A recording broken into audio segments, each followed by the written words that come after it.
Hello everyone, welcome to Okul India के सबसे affordable learning platform में आप सभी लोगों का एक बार फिर से बहुत बहुत स्वागत है।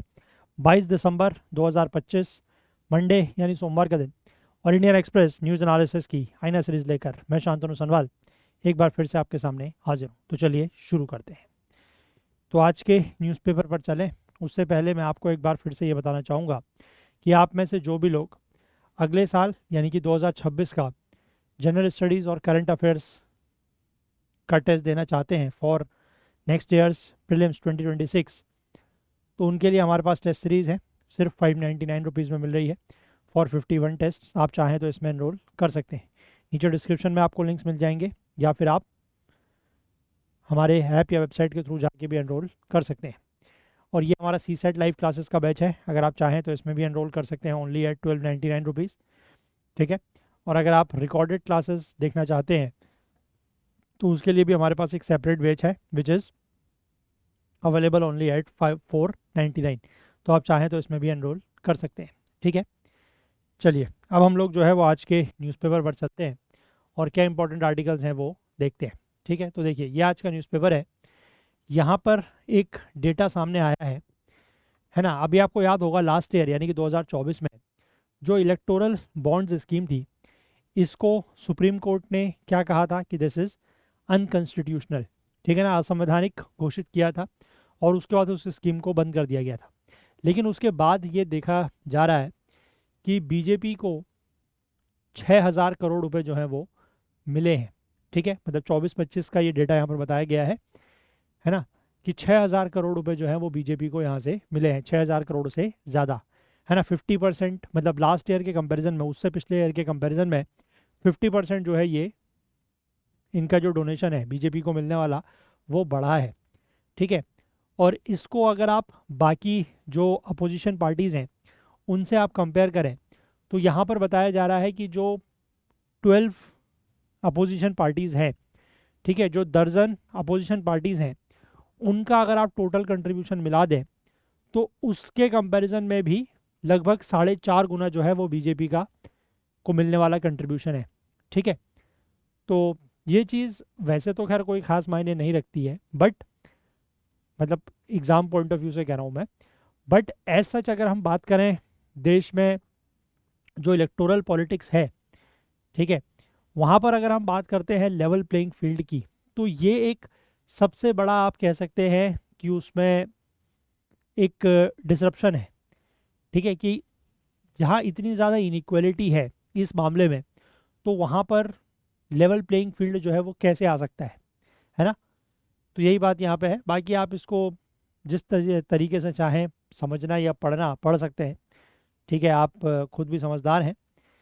बाकी अगर मैं बात करूँ, यहाँ पर आपको पता है कि ढाका में जो अभी सिचुएशन चल रही है, मतलब बांग्लादेश में जो सिचुएशन चल रही है, उसकी वजह से जो चिटागोंग है, चिटागोंग यानी कि बांग्लादेश का सेकंड मोस्ट जो पॉपुलस सिटी है, वहाँ पर वीज़ा ऑपरेशंस पर इंडिया इंडिया के लिए वीज़ा, वहाँ पर वीज़ा ऑपरेशंस पर होल्ड कर दिया गया है। मतलब वहाँ से इंडिया के लिए वीज़ा जो है वो नहीं मिल रहे हैं। ठीक है, क्योंकि सिचुएशन अभी जो है वो वहाँ पर काफ़ी टेंस बनी हुई है।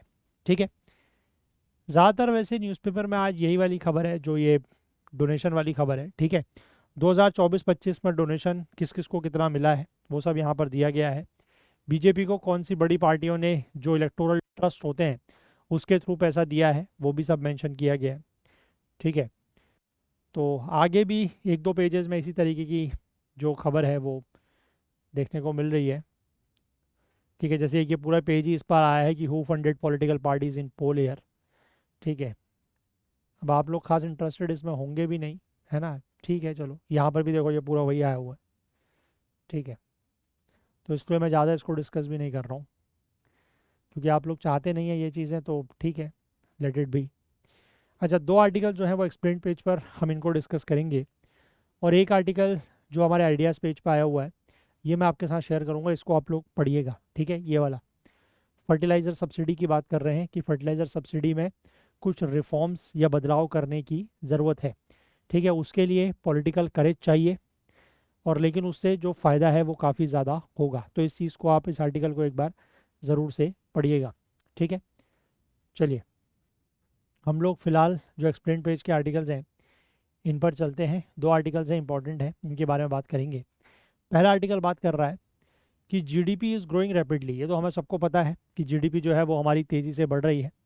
तो why is in the private capex, तो जो प्राइवेट सेक्टर का कैपेक्स यानी कि जो कैपिटल एक्सपेंडिचर है वो तेज़ी से क्यों नहीं बढ़ रहा है। ठीक है, तो इस बारे में यहाँ पर बात करते हैं। सितंबर 2022 की बात कर रहे हैं। Union finance minister Nirmala Sitharaman ने इंडिया आईएनसी की एक बैठक यहाँ पर बुलाई है ना, और called on India INC at an industry summit to put money into expanding their capacities, asking what's stopping you from investing. ठीक है, उन्होंने इंडिया आईएनसी से ये बात कही एक इंडस्ट्री समिट में कि आप जो है वो अपनी कैपेसिटीज़ को एक्सपेंड करने के लिए उसमें पैसा इन्वेस्ट कीजिए, और ये उनसे पूछा कि what's stopping you from investing, क्या चीज़ ऐसी है जो आपको रोक रही है कि आप इन्वेस्टमेंट नहीं कर रहे हैं। ठीक है, उस साल यानी कि उस क्वार्टर की अगर हम बात करें सितंबर 2022 वाले में, तो उस समय इंडिया की जो रियल जीडीपी ग्रोथ रेट थी वो 6.3% के आसपास आ गई थी। ठीक है, उस समय का डेटा है, और बाद में उसको फिर जब रिवाइज किया गया डेटा को तो वो 6% रह गया। ठीक है, after the post Covid favourable base effect continue to fade away. जो पोस्ट कोविड के बाद जो एक फेवरेबल बेस इफेक्ट बना था, क्योंकि कोविड के समय आपको पता है कि हमारी जीडीपी जो है वो कॉन्ट्रैक्ट कर गई थी, नेगेटिव में चला गया था जीडीपी ग्रोथ रेट, है ना। तो उसके बाद वो एक फेवरेबल बेस ईयर बनता है ना, एक फेवरेबल बेस बनता है for the next years, upcoming years. लेकिन उसके बाद जब वो धीमे धीमे जो बेस ईयर का इफेक्ट है वो फेड होने लगता है, फेवरेबल बेस ईयर का इफेक्ट, तो उसके बाद हमने ये देखा कि हमारा जीडीपी ग्रोथ रेट जो है वो लगभग 6-6.25% के आसपास देखने को मिल रहा था। ठीक है, उसके 3 साल के बाद यानी कि 2025 के सितंबर की अगर हम बात करें तो यहाँ पर जीडीपी जो है वो 8.2% बढ़ रहा है। ठीक है, मतलब जो इस साल के अभी सेकंड क्वार्टर का डेटा आया है जुलाई टू सितंबर का, उसमें हमने ये देखा कि जीडीपी जो है वो 8.2% से बढ़ रहा है। ठीक है, और अभी भी एक बड़ा क्वेश्चन मार्क जो है वो state of investment by the private sector, जो प्राइवेट सेक्टर के का जो इन्वेस्टमेंट है उसके ऊपर अभी भी एक क्वेश्चन मार्क, एक सवाल लगा हुआ है, सवाल या चिन्ह लगा हुआ है। और ये कोई रीसेंट प्रॉब्लम नहीं है, लेकिन ठीक है, ऐसा कहा जा रहा है कि जो प्राइवेट सेक्टर की तरफ से इन्वेस्टमेंट्स नहीं हो रहे हैं, खासकर investment towards increasing their capital, है ना, जो अपना वो कैपिटल एक्सपेंडिचर नहीं कर रहे हैं, ये समस्या कोई नई बात नहीं है। ठीक है, अब ऐसा क्यों हो रहा है, देखिए यहाँ पर एक जेपी मॉर्गन के head of emerging market economic research हैं जिनका नाम है जहांगीर अजीज़। उनका ये कहना है कि 2011-12 से ही अगर हम देखें तो प्राइवेट कॉर्पोरेट इन्वेस्टमेंट जो है वो लगभग 12% ऑफ द जीडीपी के आसपास बना हुआ है।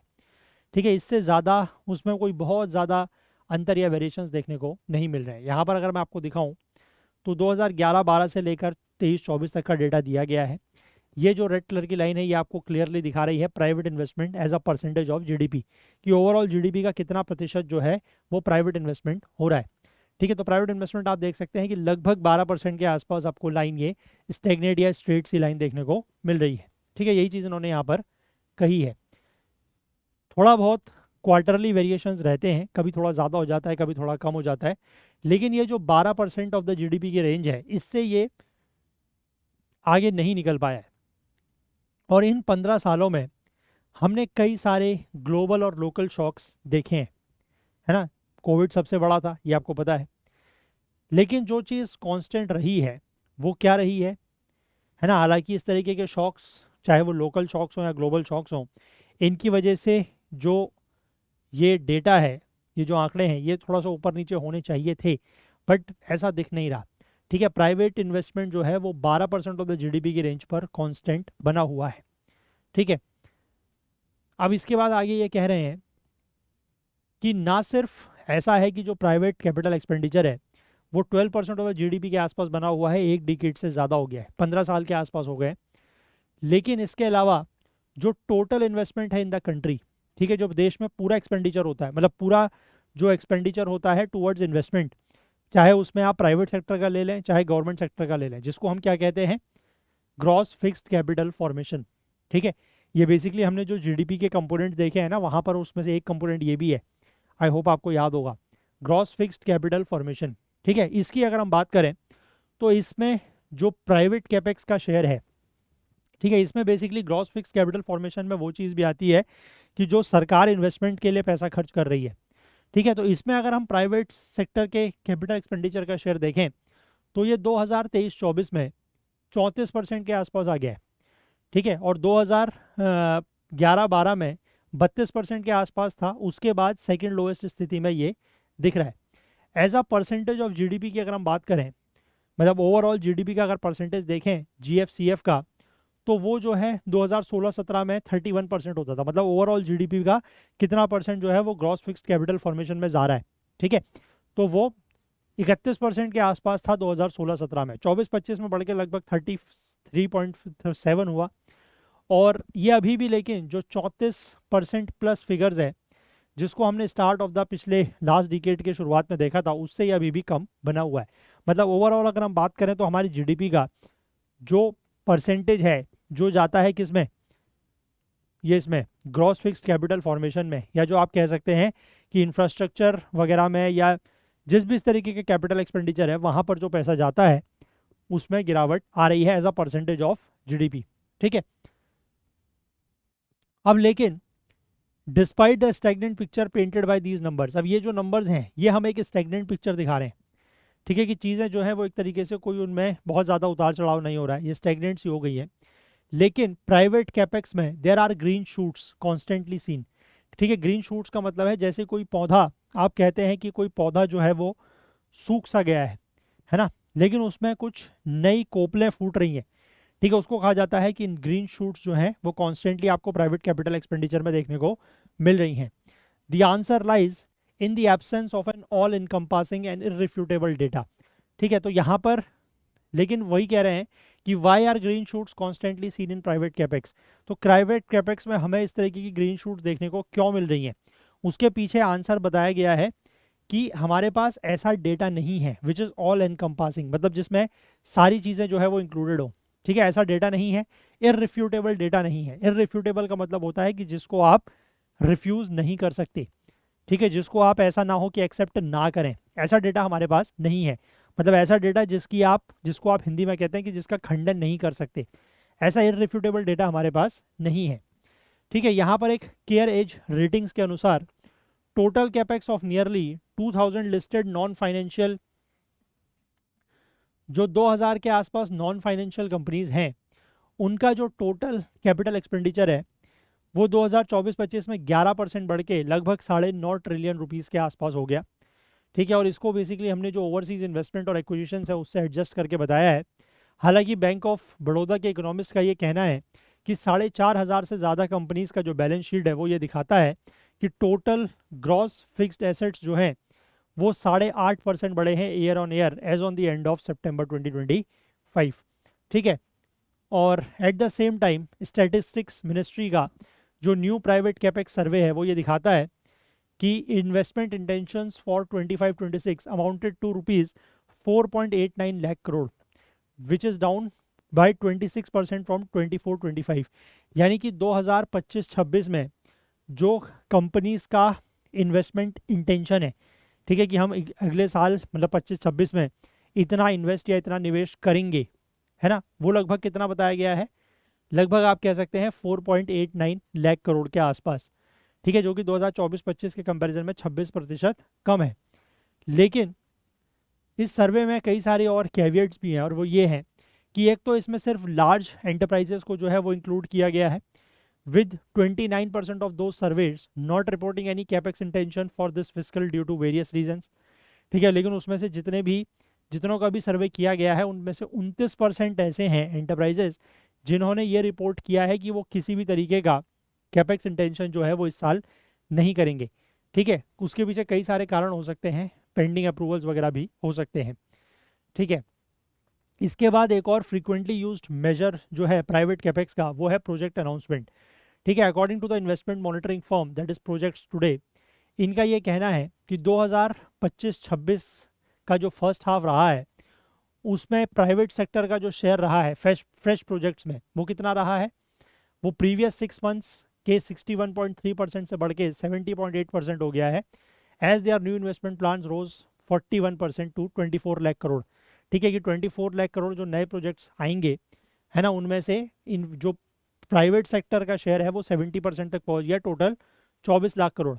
ठीक है, लेकिन प्रॉब्लम क्या है कि ये सिर्फ इन्वेस्टमेंट अनाउंसमेंट्स है, ठीक है, कि हम इतना इन्वेस्ट करेंगे, लेकिन उसमें से कितना इन्वेस्ट वो एक्चुअल में कर रहे हैं वो कम है। अब then there is the informal sector, ठीक है। अब इनफॉर्मल सेक्टर की अगर हम बात करें, जहां पर capex data is even more difficult to pinpoint, लेकिन स्टैटिस्टिक्स मिनिस्ट्री का एक annual survey of unincorporated enterprises होता है, वो ये बताता है कि fixed asset owned by each enterprise rose by just 1.9% in the 12 months ending September 2024। यानी कि 2024 का जो सितंबर महीना एंड हुआ है, उसमें जो इस तरीके के अनइनकॉर्पोरेटेड फॉर्म्स हैं, उनका जो फिक्स्ड एसेट है वो सिर्फ 2% के आसपास बढ़ा है, ठीक है। कैपेसिटी एक्सपेंशन की अगर हम बात करें, अगर जो ओवरऑल पिक्चर हमें दिख रही है वो थोड़ा सा मडीड है। मडीड का मतलब है कि धुंधली पिक्चर है, क्लैरिटी नहीं है उसमें। लेकिन एक बात यहाँ पर है जो और क्लैरिटी हमें यहाँ पर देगी। यहाँ पर एक स्टडी पब्लिश की गई है by R Kavita Rao and Suranjali Tandon of Delhi based think tank that is National Institute of Public Finance and Policy. इनका ये कहना है कि डेटा ये बताता है कि that while the corporate tax cut off September 2019 increased company surplus, the money was not invested in plant machinery and other physical assets. इस बारे में भी हम लोग बहुत बार डिस्कस कर चुके हैं कि 2019 के सितंबर महीने में जो कॉर्पोरेट टैक्स है उसमें गिरावट की गई थी, सरकार की तरफ से कटौती की गई थी।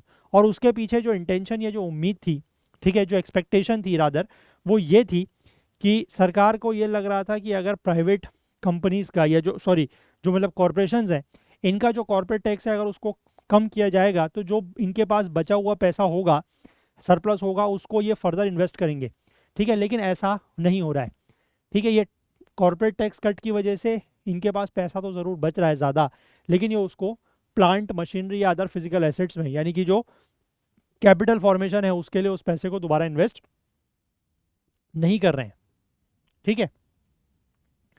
अब यहाँ पर जो BSE 500 कंपनीज हैं, यानी कि जो बॉम्बे स्टॉक एक्सचेंज में जो कंपनीज लिस्टेड है उनमें से जो टॉप 500 कंपनीज हैं, उनमें यह बताया गया है कि there is an increase in the share of financial investments in total assets over the last decade, more so after 2023, ठीक है।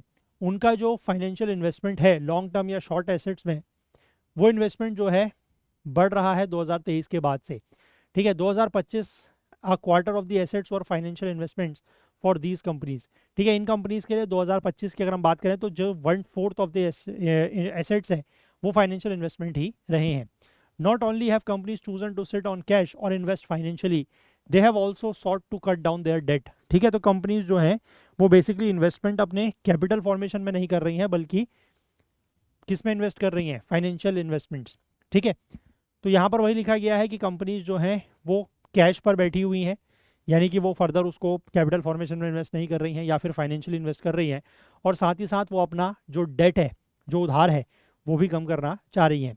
बैंक ऑफ बड़ौदा के इकोनॉमिस्ट्स के अनुसार interest coverage ratio of more than 3000 companies excluding those from the financial sector has more than double two 5.97 in the first half of 25-26 from 2.6 in the same period of 2021, ठीक है। यहाँ पर जो company है अपना interest coverage ratio बढ़ा रही हैं, ठीक है। इंटरेस्ट कवरेज रेशियो का मतलब होता है कि जैसे मान लो जो कंपनी का, जिसको हम बोलते हैं इन ये earnings before interest and taxes, ठीक है, एबिट जिसको बोलते हैं, एबिट एक टर्म होता है एबिटदा, एबिटदा से मतलब नहीं है हमारा, हम बात कर रहे हैं सिर्फ एबिट की। एबिट का मतलब है earnings before interest and taxes, कि कंपनीज की जो कमाई हो रही है इंटरेस्ट देने से पहले या टैक्सेस भरने से पहले, ठीक है, उसको कहते हैं एबिट। तो वो अर्निंग डिवाइडेड बाय कि कंपनी ने कितना जो है वो पैसा, कंपनी ने अगर कोई उधार वगैरह लिया हुआ है तो उसको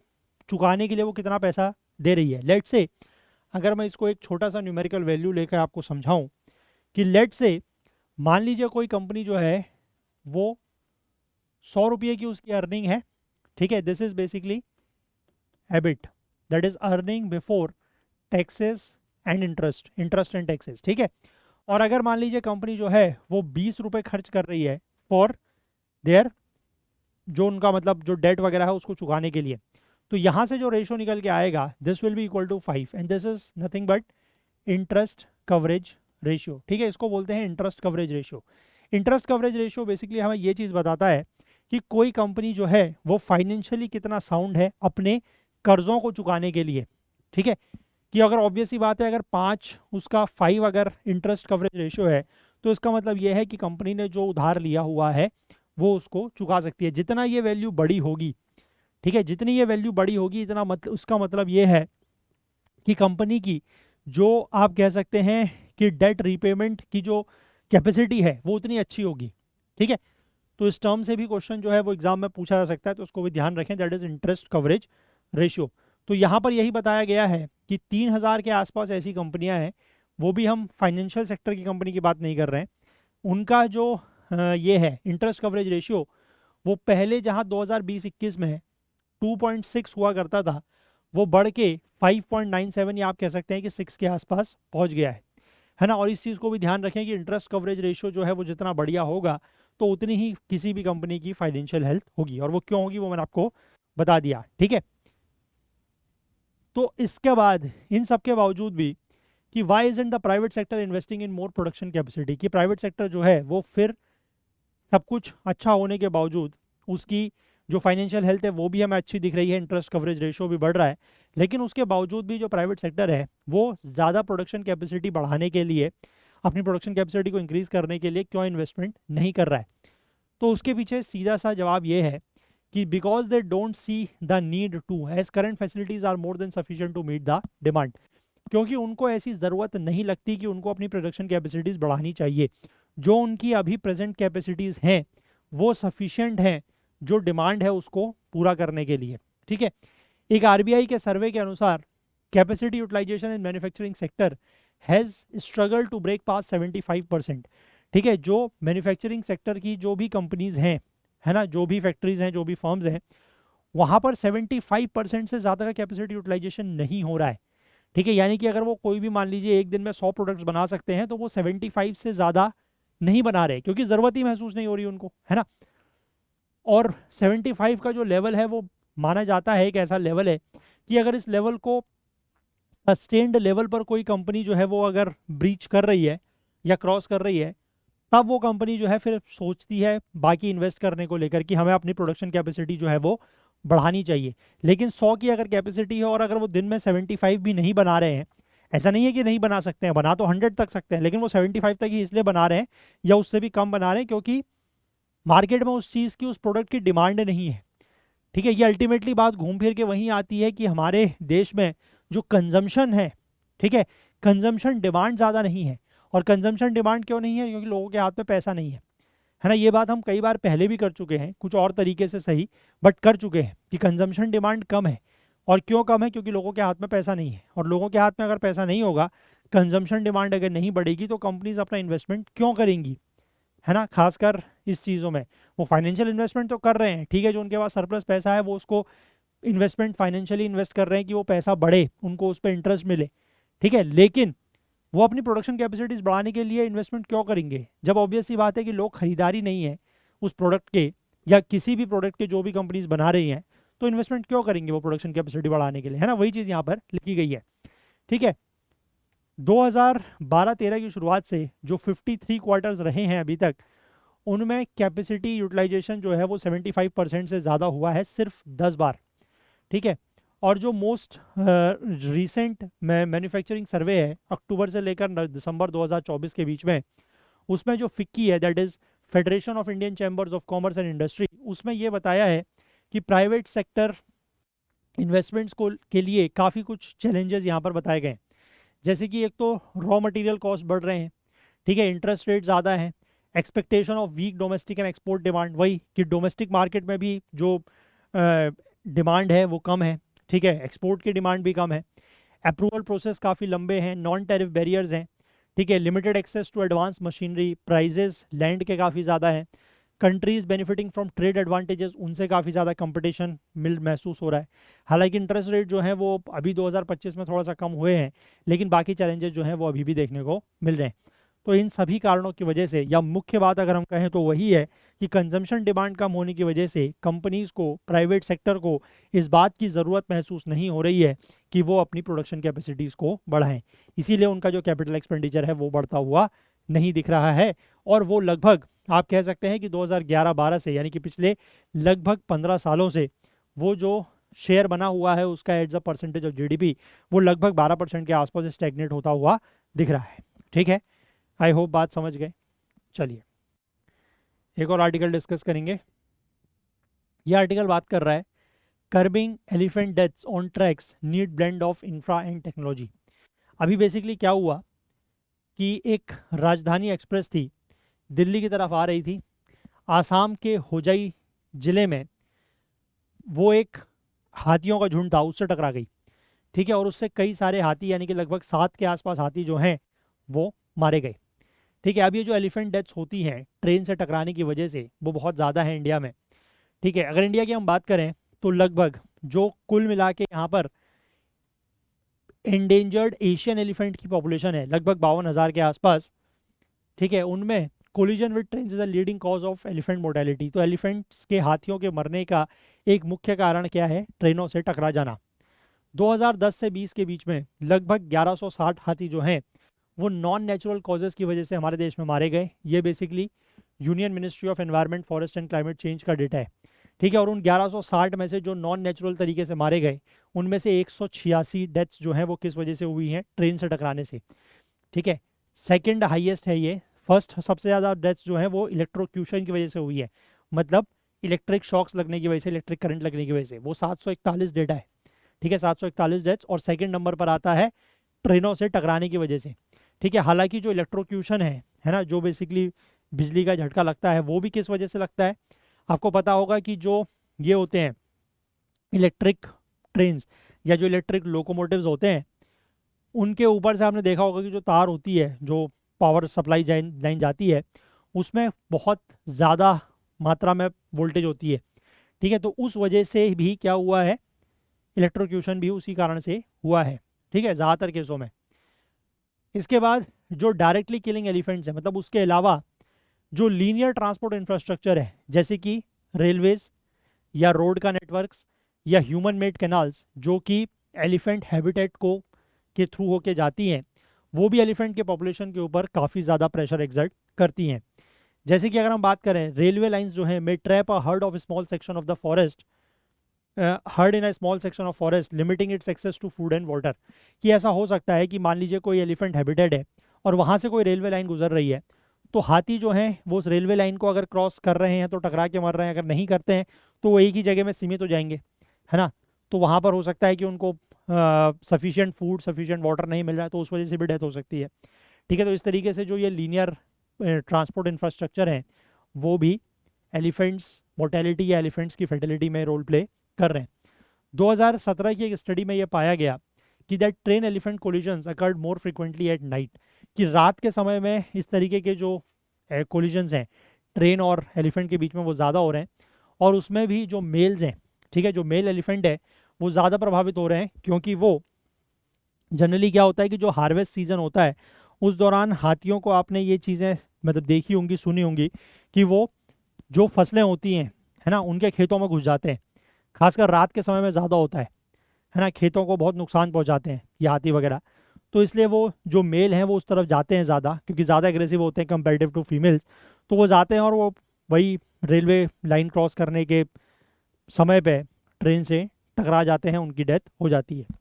ठीक है, यहाँ पर एक हैंडबुक है, that is handbook to mitigate the impacts of roads and railways on Asian elephants, जिसको IUCN के Asian elephant transport working group ने पब्लिश किया है। ठीक है, 2023 में। उसमें कॉम्प्रिहेंसिव सेट ऑफ गाइडलाइंस दी गई है to mitigate risk of LTI, यानी कि ये जो लीनियर ट्रांसपोर्ट इंफ्रास्ट्रक्चर है इससे होने वाले खतरों से कैसे निपटना है, उसके लिए कॉम्प्रिहेंसिव गाइडलाइंस दी गई है। ठीक है, इसमें यह कहा गया है कि that avoidance, that is consciously designing infrastructure so it does not pass through और नियर एलिफेंट हैबिटेट्स और मिटिगेशन और migration pathways is much more effective than any mitigation measure. कि जो मिटिगेशन मेजर्स हैं उनमें सबसे ज़्यादा इफेक्टिव मेजर ये है कि आप अवॉइड करें, ठीक है, ऐसे एरियाज़ में जो टाइगर एलिफेंट, ये सॉरी एलिफेंट का जो हैबिटेट है या जो इनके चलने फिरने के जो एलिफेंट कॉरिडोर्स हैं, वहाँ पर बेसिकली आप इस तरीके के इंफ्रास्ट्रक्चर डेवलप ना करें। अवॉइड करें उसको। सबसे पहला मुख्य कारण इन्होंने, मतलब जो मुख्य तरीका है ना, इस समस्या से मिटिगेट या निपटने के लिए वो बताया गया है। लेकिन कभी कभी ऐसा हो सकता है कि हैबिटेट्स को पूरी तरीके से अवॉइड करना जो है वो अनवायबल हो, तो development planners must take all mitigation measures available. तो फिर बाकी जो भी मिटिगेशन मेजर्स हैं उनको करना चाहिए। पहला है to construct well designed and conceptualised wildlife crossing structures. ठीक है, वेल डिजाइंड और conceptualised wildlife crossing structures बनाने चाहिए। Wildlife crossing structures are typically the cornerstone of successful strategies to minimise the impact of roads and railways on wildlife. ठीक है, इस तरीके के जो वाइल्ड लाइफ क्रॉसिंग स्ट्रक्चर बनाए जाते हैं, ये बेसिकली जो वाइल्ड लाइफ के ऊपर रोड्स और रेलवेज का इफेक्ट है, जो इम्पैक्ट है, उसको मिनिमाइज करने के लिए एक सक्सेसफुल स्ट्रेटेजी है। और जब इसको वाइल्ड लाइफ फेंसिंग के साथ यूज़ किया जाता है तो wildlife crossing structures dramatically reduce the incidence of wildlife mortality by as much as 98%। ठीक है, अगर ये स्ट्रेटेजीज यूज़ की जाती हैं along with the wild life fencing, तो वाइल्ड लाइफ क्रॉसिंग स्ट्रक्चर्स जो हैं वो इस तरीके के जो इंसिडेंट्स हैं of infant of wildlife mortality उसको लगभग 98% तक कम कर देते हैं। क्रॉसिंग स्ट्रक्चर्स जो हैं वो अंडर पासेस हो सकते हैं। ठीक है, जहाँ पर वाइल्ड लाइफ ट्रेवल्स अंडरनीथ दी LTI। ठीक है, जैसे कि अगर ऊपर से कोई ब्रिज बना दिया है ना, ट्रेन जो है वो ब्रिज के ऊपर से जा रही है, फ्लाईओवर के ऊपर से जा रही है, तो जो ये हैं वाइल्ड लाइफ है वो नीचे से गुजर सकती है, अंडर पास तरीका हो सकता है। ठीक है, या overpasses where wildlife travels over the LTI। ठीक है, ओवर नेचुरल और ह्यूमन मेड टनल्स, मान लीजिए कोई टनल बनाई है, कोई नेचुरल टनल है या ह्यूमन मेड टनल है, उसके अंदर से ट्रेन जा रही है। ठीक है, उसके अंदर से रोड गुजर रही है, तो जो वाइल्ड लाइफ है वो उसके ऊपर से जा सकती है। ठीक है, तो इस तरीके के बनाने चाहिए। The preference for a particular kind of crossing depends on the terrain and behaviour of wild life in the area. अब कहाँ पर जो है वो अंडर पास बनाए जाएँ, कहाँ पर ओवर पास बनाए जाएँ, वो डिपेंड करता है कि उस पर्टिकुलर एरिया की टेरेन कैसी है। ठीक है, और जो वहाँ के पर्टिकुलर वाइल्ड लाइफ है उसका बिहेवियर कैसा है। और ये सारी बातें सिर्फ और सिर्फ एलिफेंट के लिए नहीं बल्कि सारे वाइल्ड लाइफ के लिए एप्लीकेबल है। लेकिन but the key is for crossing structures to prioritise openness so that elephants don't feel confined and choose to not use the structure. ठीक है, लेकिन एक मुख्य बात यह है इस तरह के क्रॉसिंग स्ट्रक्चर्स के लिए कि वहाँ पर ओपननेस होनी चाहिए। अब ऑब्वियस ही बात है, अगर आप हाथी को ध्यान में रख के कोई इस तरीके का जो है वो ओवरपास अंडरपास बनाएंगे तो आपको ध्यान रखना पड़ेगा कि वो काफ़ी ओपन सा हो। ठीक है, अगर वो ओपन सा होगा तो एलिफेंट्स खासकर या बाकी और वाइल्ड लाइफ उसको फ्रीली या फ्रीक्वेंटली क्रॉस कर सकते हैं। ठीक है, अगर उनको ऐसा लगेगा कि मतलब ये जो जगह है, ठीक है, वो उनके लिए काफ़ी छोटी है या उनको वो कंफर्टेबल ना लगे, तो वो फिर उसका यूज़ नहीं करेंगे। ठीक है, तो इस बात का ध्यान जो है वो भी रखने की ज़रूरत है। ठीक है, इसके बाद ये आगे बोल रहे हैं कि where these structures are build and how many is equally important. ठीक है, कि कहाँ पर इस तरीके के स्ट्रक्चर्स बनाए जाते हैं, कितने बनाए जाते हैं, ये भी इंपॉर्टेंट है। The movement patterns of elephants must be studied thoroughly. ठीक है, तो एलिफेंट्स का जो मूवमेंट पैटर्न है उसको भी थॉरोली स्टडी किया जाना चाहिए और उसके बाद इस तरीके के इंफ्रास्ट्रक्चर्स या स्ट्रक्चर जो है वो बनाने चाहिए। Camera trapping and GPS telemetry are popular methods to study the movement of pachyderms today. Pachyderms एक बेसिकली ऐसा टर्म है जो इस तरीके के एनिमल्स के लिए यूज़ किया जाता है जिनकी जो स्किन है वो काफ़ी थिक होती है, जैसे एलिफेंट हो गया, है ना, हिप्पोपोटामस हो गया, आपका राइनोसरस हो गया, तो ये सारे के सारे क्या कहलाते हैं, दीज आर कॉल्ड पैचीडर्म्स। ठीक है, तो इनका जो मूवमेंट है उसको स्टडी करने के लिए कैमरा ट्रैपिंग या GPS टेलीमेट्री का इस्तेमाल किया जा सकता है। और इसी डेटा का यूज़ हम लोग जो fencing along the critical areas है वो बनाने के लिए भी कर सकते हैं। फेंसिंग जो है that not only prevents animal from spilling into train tracks but can also be use to shepherd them to crossings. ठीक है, कि अगर मान लीजिए जैसे रेलवे ट्रैक्स हैं उसके साइड साइड में जहाँ पर आपको पता है कि इस तरीके का वाइल्ड लाइफ मूवमेंट होता है, वहाँ पर अगर आप साइड में एक फेंसिंग सी लगा दें, एक तार बाड़ सी कर दें, तो होगा क्या कि जो जानवर वगैरह हैं, खासकर एलिफेंट्स हैं या कोई भी और इस तरीके के जानवर हैं, वो ट्रैक पर गिरने से बच जाएंगे। ठीक है, अब जैसे कोई छोटा मोटा जानवर हो तो समझ में भी आता है ना, कोई ज़्यादा फुर्तीला जैसे टाइगर वगैरह हो, ठीक है, या कोई इस तरीके का सिमिलर सॉर्ट ऑफ एनिमल हो, तो अगर वो रेलवे ट्रैक के ऊपर गिर भी गया तो वो अचानक से उड़ भी सकता है। ठीक है, लेकिन अगर आप हाथियों की बात करें तो आपको पता है कि हाथी जो है वो अगर एक बार नीचे गिर गया या बैठ गया तो उसको उठना इतना मतलब इतनी वो तेज़ी से नहीं कर सकता, है ना। तो ऑब्वियस ही बात है कि उस दौरान अगर आप ये फेंसिंग वगैरह करके रखेंगे तो पहली बात तो ये है कि वो उस जगह पर उस तरीके से गिरने से बच सकता है, और दूसरा ये भी फ़ायदा होगा कि जहाँ तक वो ट्रेन ट्रैक है उसके पैरेलल आप फेंसिंग करके रखिए, और जहाँ पर फिर इस तरह की क्रॉसिंग वगैरह बनाई गई है वहाँ पर फेंसिंग ना करें। तो एलिफेंट्स या कोई भी ऐसे वाइल्ड लाइफ जो है वो उस फेंसिंग के साथ साथ साथ साथ चल के उनको पता लग जाएगा कि यहाँ से हमें क्रॉस नहीं करना है, और जहाँ पर ओपन रास्ता मिलेगा वहाँ से वो क्रॉस कर सकते हैं। ठीक है, तो ये चीज़ भी फ़ायदेमंद है। और इसमें यह भी बताया गया है कि कुछ टेक्नोलॉजी का यूज़ भी हम कर सकते हैं कि while avoidance and structural mitigation is the key, recent technological developments have opened the door for other effective measures, specifically early warning systems for train operators। ठीक है, तो मतलब हम इस अवॉइडेंस तो कर सकते हैं। अवॉइडेंस का मतलब जो मैंने आपको पहले बताया कि उन एरियाज़ में अगर पॉसिबल हो तो इस तरीके के इंफ्रास्ट्रक्चर्स बनाए ही नहीं। ठीक है, जो हमारे लीनियर ट्रांसपोर्ट इंफ्रास्ट्रक्चर्स है वो बनाए नहीं, या फिर स्ट्रक्चरल मिटिगेशन कर सकते हैं इस तरीके के अंडरपास, ओवरपास, फेंसिंग ये सब करके, है ना। लेकिन इसमें हम कुछ और इफेक्टिव मेजर्स का यूज़ भी कर सकते हैं, और वो टेक्नोलॉजी की मदद से, जैसे कि ट्रेन ऑपरेटर्स के लिए अर्ली वार्निंग सिस्टम। ठीक है, कुछ सेंसर जो हैं वो लगाए जा सकते हैं लोकोमोटिव्स के ऊपर, या फिर ग्राउंड बेस्ड हो सकते हैं। ठीक है, जो ये लोकोमोटिव बेस्ड सेंसर्स हैं ये बेसिकली क्या करते हैं, इनमें फॉरवर्ड लुकिंग इंफ्रारेड कैमराज लगा होता है।